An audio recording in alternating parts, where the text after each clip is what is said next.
So in this video, I'm going to help you determine whether you're going to be qualified for this and whether it's good for you or not. So let's take a look. So let's start with first, who is it not good for, right? Not just war.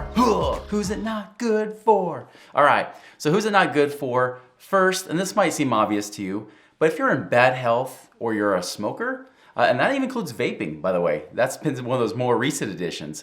But if you're a smoker or you're in bad health, generally it's not going to be great for you. It's going to be a lot more expensive. Okay, if you've had surgeries, heck, even if you've had mental type of situations, right? Like if you've had like severe depression, suicide attempts, definitely you're gonna get denied by most insurance companies. So that's gonna be a really tough case for you to be able to get through. And especially if you wanna get that max ROI out of your policies, you really don't wanna have that kind of medical record or things like of that nature. But if you're totally boring, in the sense that you don't go to the doctors that often. I mean, my doctor passed away 8 years ago and I haven't been to a doctor since. Insurance companies love me, right? Because I don't have much of a medical history, nothing for them to really be worried about. So bad health or being a smoker does affect the cost of your policy. Now, the second thing, the question that people always ask is, well, am I too old?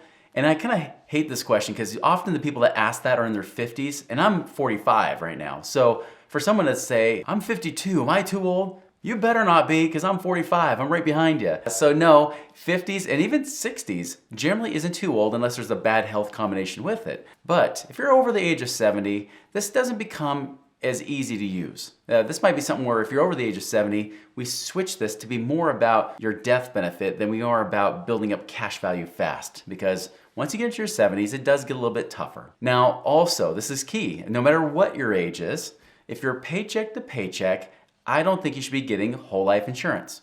I don't think you should be trying to get an infinite banking policy because they do have costs up front. They do tend to cost at least a few $1,000s a year. So what I recommend is in that case, I would wait until you're saving at least $5,000 or $10,000 a year before you can do that. But if you're paycheck to paycheck, just buy cheap term temporarily. Oh, key point here, if you're gonna buy a term and you want to buy a good whole life policy, you may wanna buy a term from the company that you wanna convert it to, because you can get a convertible term policy that allows you to convert your term to whole life down the road, and you don't have to requalify your health. So if anything happens bad to your health, you can do that. Fourth, if you're pregnant right now, I'm assuming you're a woman when I'm saying this, but pregnant women, if you're in your third trimester, you have to wait till after the baby's born. But if you're in your first or second trimester, your clock's ticking. You can do it, but if you're in your third trimester, they're gonna want you to wait for a little bit. Also, I'll add this as a little extra, little 4.5 point, is that if you have a newborn, you cannot get any insurance on a newborn until they're 14 days old. So once they hit 2 weeks old, great, you can even get policies on children. Now, let's talk about who it is good for, right? And we kind of talked about this, obviously, because we can kind of go the opposite of what we said who it wasn't. So I talked about those not in bad health, but those in great health. If you're in great health, no matter what the age, that is optimal. You're gonna get the best return possible. And that includes height and weight, and there are certain height and weight guidelines that you have. Good news, there are some companies that they put women on the same height and weight charts as men, which usually women are always lighter anyways on the height scale. So many women who say, I'm probably overweight, well, then they end up getting like the top or the second best rating because they're not really, not according to those scales. So it just depends. That's where you talk to the insurance agent to find out, where do I fall in this? What's a realistic expectation based on my medical and health history and my current health right now? So definitely that's big. If you are a smoker right now and you're saying, hey, I want to get that non-smoker status, typically you have to quit smoking for at least 12 months. If you've stopped smoking completely for at least 12 months, that's a big thing. Somebody asked about cigars. Yes, cigars can count as being smoking, even if it's occasionally like the birth of someone or a special event. I get that, it seems dumb, but yes, they do look at that as a serious thing. So if you've smoked recently, if you go at least 12 months, you're pretty much dry, they're good. All right, now I mentioned if you're over the age of 70, it's not good, but if you're between the age of 2 weeks old and about 69, 70 years old, you're generally gonna be okay, especially if you have good health. Now, there is a difference. Some people think the younger you are, the better. And to some level that's true, but you'll find out with children policies that they only give you a standard basic average rating. They don't give you like this preferred plus rating you can get when you're an adult. Generally when you're over the age of 18 or 20, you can get the top ratings, which makes it cheaper. So in many cases, I've had people where maybe their child's 18 or 19 years old, and I'll say, hey, maybe wait one more year, get them into that adult category, and now they can get a much better rating and maybe even get cheaper costs going against it, improving your return on your policy. So that's a good thing. The other thing too is that just because you're in your 40s or 50s, that means a bad return. In fact, I've found that usually when you hit about your mid 30s, early to mid 30s, it's kind of that optimal sweet spot. 20s, just because you remember your 20s, right? You remember your college years.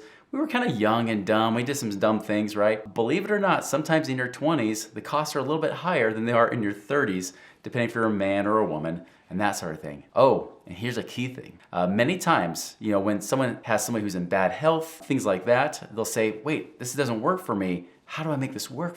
How am I able to do this? Well, I had a particular client who was a dentist. He was very overweight. He said, Chris, I already know, based on my weight alone, I'm not going to be a good fit for this. And what do I do? And he was in his 50s, right? And I said, well, that's true. It would be pretty expensive for you. However, you're married, right? Yeah. How's your wife's health? Oh, perfect. She has great health. She runs every day. She's amazing. Good. Oh, by the way, how old's your wife? Oh, she's a few years younger than me. Even better.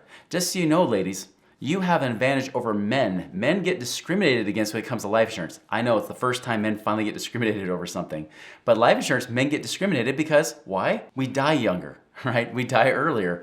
And so women, even if you're the same age and the same health rating, women will still get a better rate of return on their whole life policies than the man will. So that's a key thing. I said to him, I said, listen, your wife, not only is she younger, and women almost have like this 2-year age advantage, but she's in better health, let's do the policy on her. And he wanted to put a lot of money into it, so we started putting about $110,000 a year in her policy. Now he still had insurance, like basic term insurance, something that was cheaper for him for what he was doing, but then we got a bunch of insurance on her as well, and they are pumping the money in that sucker like crazy, and they're leveraging it to invest and do all kinds of things. So that's a key tip for you guys. If you feel like you can't qualify, well, who in your family can? This could include children. You can obviously get policies on children too. Usually you can't put in much more than $10,000 or $20,000 a year into each child's policy, but that could be a great way to help build up their college savings, or even if they don't go to college, use it for something else, right? It can help start their life as they get married. It can even be something you gift to them later on if you choose to. I even have clients that will buy policies for their children and then use it to invest into different deals. So they'll combine the children's cash value, go and invest it in buying real estate properties and whatnot, using that to build and grow that cash faster than if it just sat in the policy. So they're able to, again, double dip by making money in the policy and make money while they do the real estate investing. It's also great if you are not paycheck to paycheck. If you're saving at least $5,000 to $10,000 a year, whether it be in your 401ks, in your normal savings account, if you're trying to build it up to go and invest and do other things, this could be a great fit for you.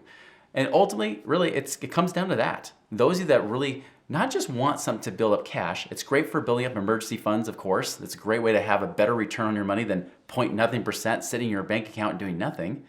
But it's also great because you have that ability to use it, doing whatever you want to do with it, right? However you want to invest it, however you want to use that money to be able to create more wealth for you today, not just waiting for you to die to become a death benefit. Oh, and bonus, it has a death benefit. So of course it can help protect your family at the same time. So guys, that's what it's good for. So just really recap this. 1, if you're in great health and non-smoker, it's great. If you're under the age of 70, perfect. If you're not paycheck to paycheck, if you've got extra cash you've been saving and putting away anyways, why not put it away to get it to work for you harder?